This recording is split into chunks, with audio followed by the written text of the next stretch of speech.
주식을 하다 보면 확인하고 들어가자라는 말이 있습니다.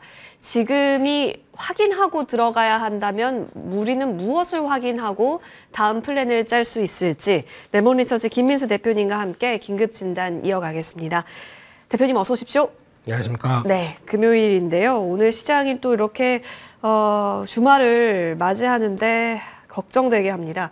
외국인이 이렇게까지 물량을 내놓을 수 있는데 개인이 이렇게까지 또 물량을 받아내고 있는 시장이거든요. 네. 현재 구간에서는 일단 바라보는 게 우선순위일까요? 일단 저희가 돈이 많네요.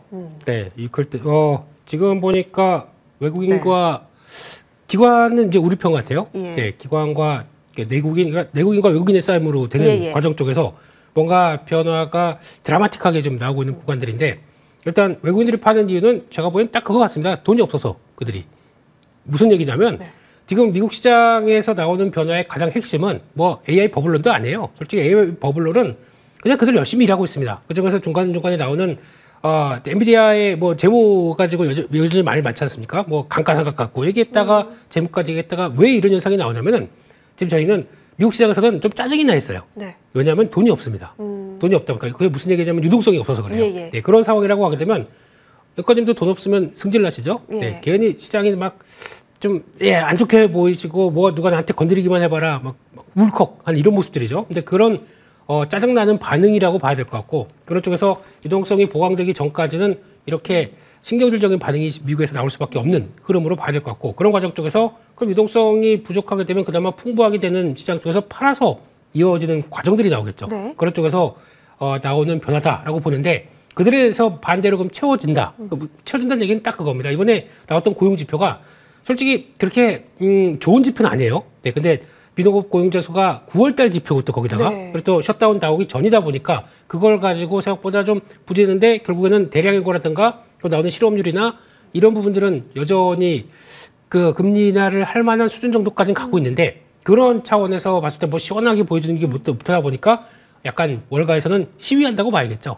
금리 내려. 안 그러면 우리 힘들어요. 이런 쪽에 대한 변화가 나오고 있는 과정들이다 보니까 그의 흐름들을 연관해서 본다라고 하게 되면 지금은 미국 시장이 유동성 변화가 나오기 시작하면서 안정 찾는 과정까지 들어가야겠죠. 근데 금리 인하를 할지 안 할지는 모르겠습니다. 모르지만 그래도 기본적으로 알고 있는 가정은 QT는 멈출 거 아닙니까? 12월 1일 가게 되면. 네, 그렇게 되면 거기서 나올 수 있는 숨통 트이는 것과 그동안에 셧다운 기간 동안에 쌓였던 재무부 잔고가 다시 쭉 연결되기 시작하면서 현금이 돌기 시작하는 과정들은 시간이 조금 더 걸리겠죠. 네. 그런 흐름들 쪽에서 여러 가지 꼬여있는 게 나오는 변화 그런 흐름들로 봐야 될 것 같고요. 그러다 보니까 또 미국에서는 좀 옵션 만기일도 있고 그죠. 이래저래 그냥 변동성이 커지는 과정 이렇게 해석하시는 게 더 맞지 않나 싶어서 지금은 그렇습니다. 바라보는 게 편치가 않아요. 조정 나오게 되면 편치가 않은 그런 과정이라고 봐야 되겠죠.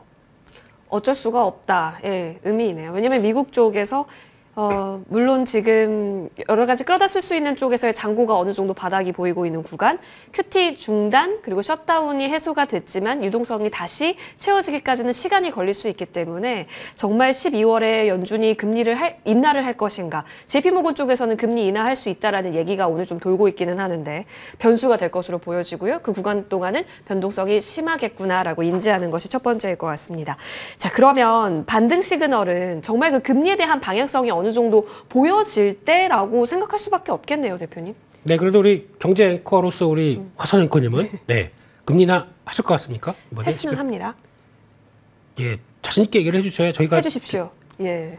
이제 부탁과 읍소와 그런 방향으로 제가 보기에는 할 것 같습니다. 할 것 같긴 한데 그 중간중간에서 지표가 좀 안 보여졌다든가 그리고 또 연준을 딱 보게 되면 지금 반반으로 나눠져 있지 않습니까? 네.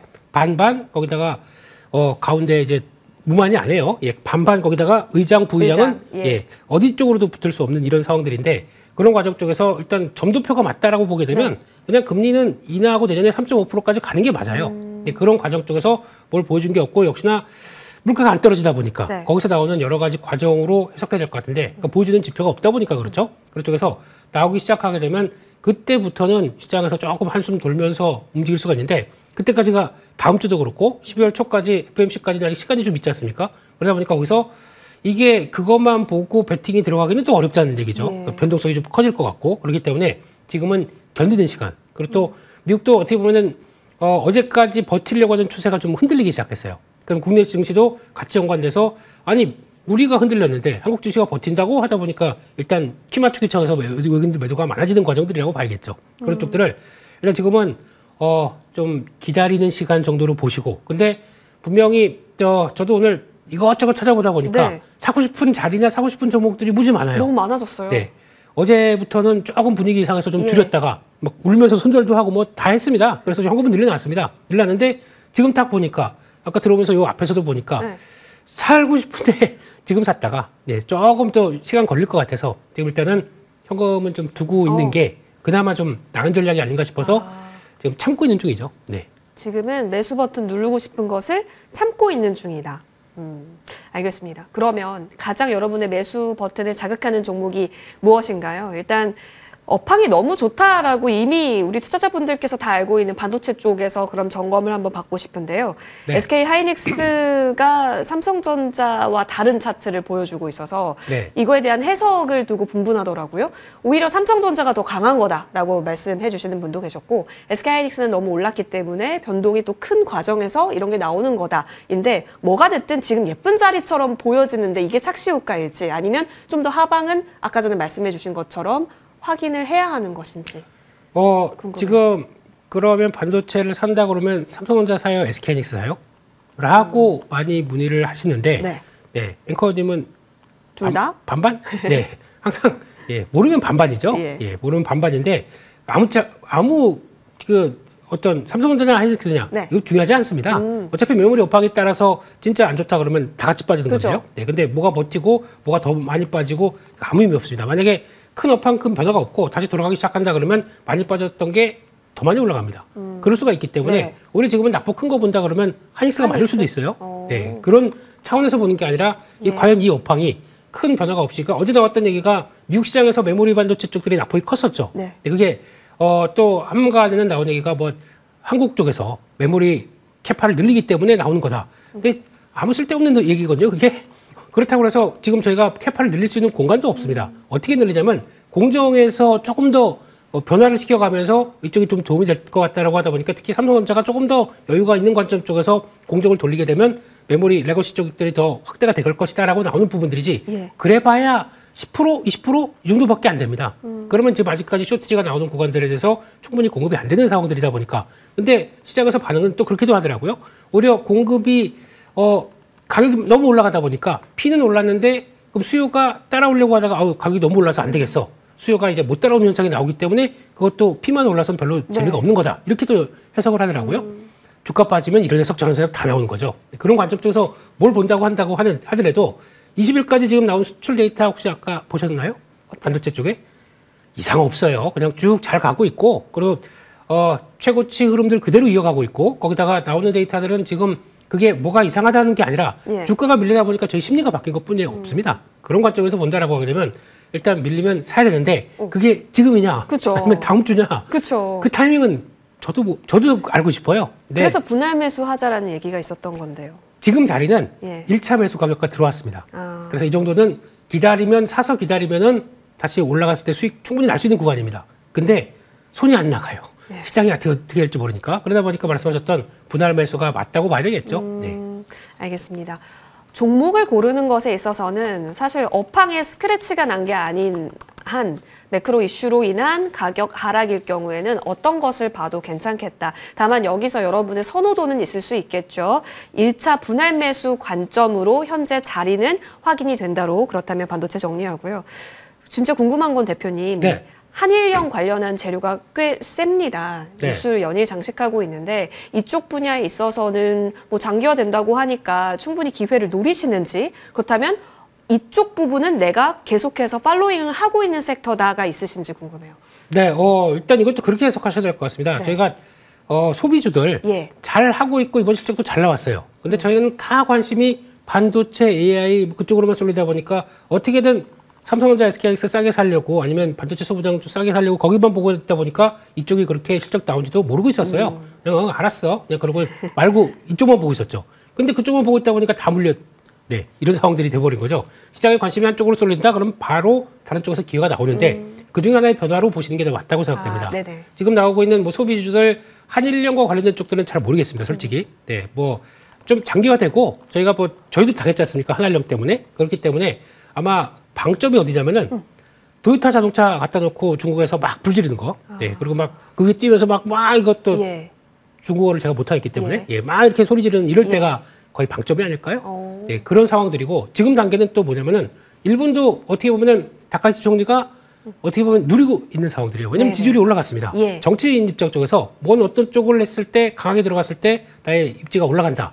그걸 이용할 수 있는 거죠. 그럼 그런 관점들이 둘이 대치하고 있기 때문에 아마 지금 단계에서는 서로 뭐 얘기를 안 한다 그러면 이 상태가 그냥 그대로 지속되겠죠. 근데 여기서 더 강한 내용이 없다. 네. 더 강하게 격돌되는 게 없다. 그러면은 주가는 반응을 안 해요. 네, 그냥 거기서 고점을 갖다가 줄줄줄 흔들릴 수밖에 없죠. 그래서 만약에 지금 한일령 관련된 쪽에서 지금 매매를 많이 하셨다.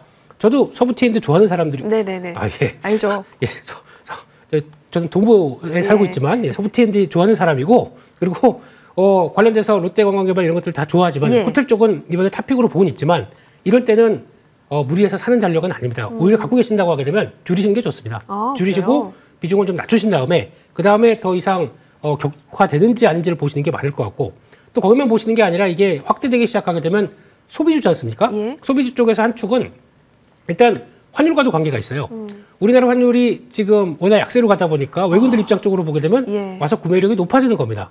그럼 와서 쓸 수 있는 뭐 화장품부터 호텔 가격이 올라갔다고 하더라도 그들은 약간 잠깐만 환율을 계산하면 그게 괜찮은데? 라고 해서 더 들어올 수가 있는 거죠. 그런 쪽까지 다 생각하게 되면 환율이 오히려 그들의 소비 쪽에서는 도움이 될 수가 있기 때문에 이런 관점적으로 다 본다라고 하게 되면 지금 나오고 있는 소비 쪽들 특히 뭐 CJ도 마찬가지고 올리브영 구매력도 마찬가지고 다 좋아지는 게 지금의 현재의 흐름이라고 봐야겠죠. 그래서 그런 쪽으로 보게 되면 고른다고 하게 되면 호텔주는 맞는 것 같고요. 내년도 외국인들 관광객들 계속 들어온다라고 하게 되면 여전히 긍정적으로 봐야 될 것 같고 화장품주도 마찬가지로 괜찮은데 다 사는 것보다 화장품 쪽은 잘 나가는 거 사야겠죠. 워낙 경쟁력 갖고 있는데 그래도 좀 가리워졌던 것들 그러면 뭐 다 아시는 뭐 APR부터 그렇죠. 이런 것들을 사시는 게 맞는 것 같고 엔터 쪽도 지금 분위기는 노이즈가 계속 들어갔다 나왔다 하다 보니까 좀 어지럽다고 하더라도 결국에는 내년 실적이 터나는 거에 대해서 큰 이상이 없다 그러면 제일 우리 BTS 형님들과 함께 있는 이 하이브 정도는 봐주시는 게 맞다라고 하게 되면 종목과 섹터는 압축하는 게 맞고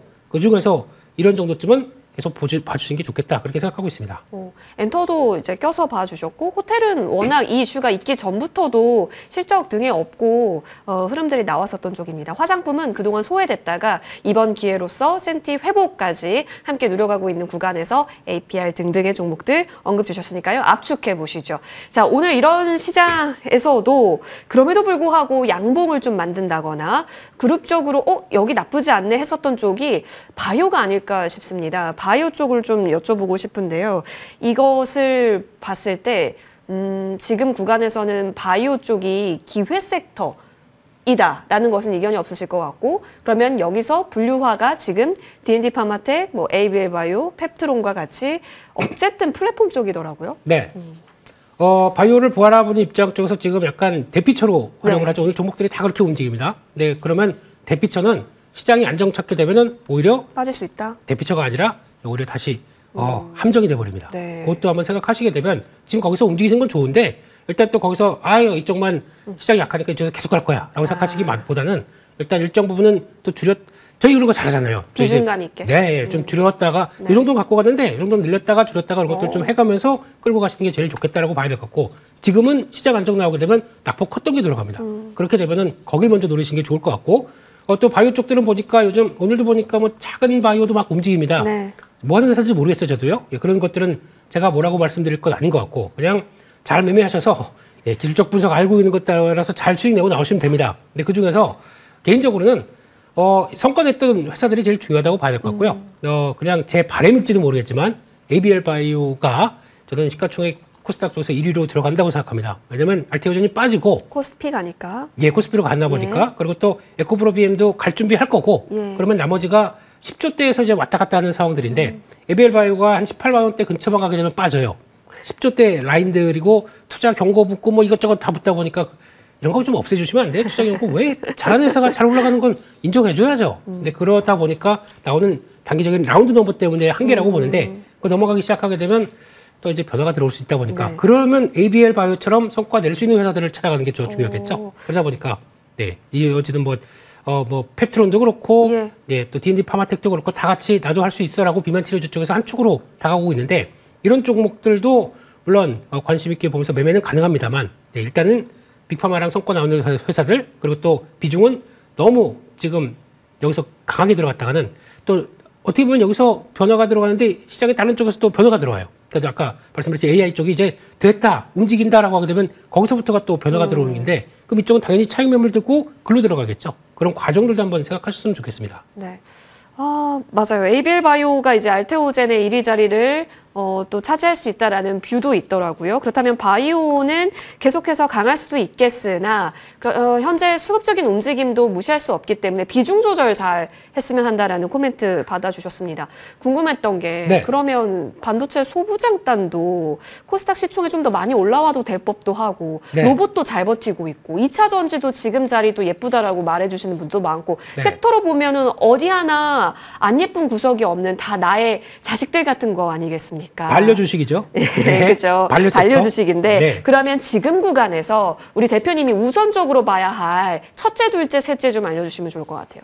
네, 지금 시점에서 이제 많이 빠졌기 때문에 예. 여기서 이제 변화를 갖고 대응을 한다라고 하게 되면 일단 반도체와 관련된 쪽들 업황이 이상하게 됐으면 이렇게 얘기 안 드리고요. 마지막에 나중에 반도체 쪽들도 팔 때 되면 팔라고 말씀드립니다. 예. 근데 저는 그게 또 뭐 구조적 성장과 함께 메모리 반도체는 뭐 앞으로 뭐 2030년까지 간다는 거 저는 안 믿습니다. 그게 아니라 어차피 사이클 종목입니다. 사이클의 정점까지 들어오게 되면 팔아야 됩니다. 네. 그걸 이제 내년 언제쯤이라고 개인적으로 생각하고 있는데 그럴 줄 되면 말씀을 드리겠죠. 근데 지금은 오히려 그보다 시장이 걱정해서 밀린 자리는 그렇게 지금은 걱정할 자리가 아닌 것 같아서 지금 오히려 반도체 쪽들은 흔들리게 되면 예. 이제 아까 보셨듯이 시장 확인해 가면서 분할로 접근하는 건 맞다라고 네. 보고 있고 시장에서 또 노이즈가 어제부터 나왔던 게 강했던 반도체 소부장 쪽에서 벌써 장비주들은 쭉 밀리고 있었어요. 근데 그나마 버티고 있던 기판주가 네. PCB 쪽들이 어제 처음으로 흔들리기 시작했죠. 예, 맞아요. 왜 이런 현상이 나오냐면 업황이 바뀐 게 없습니다. 지금 대만 업체들 같은 경우는 여전히 좋고 지금 최근에 나오는 실적 동향들 보게 되면 역시나 내년에 할 거 많다.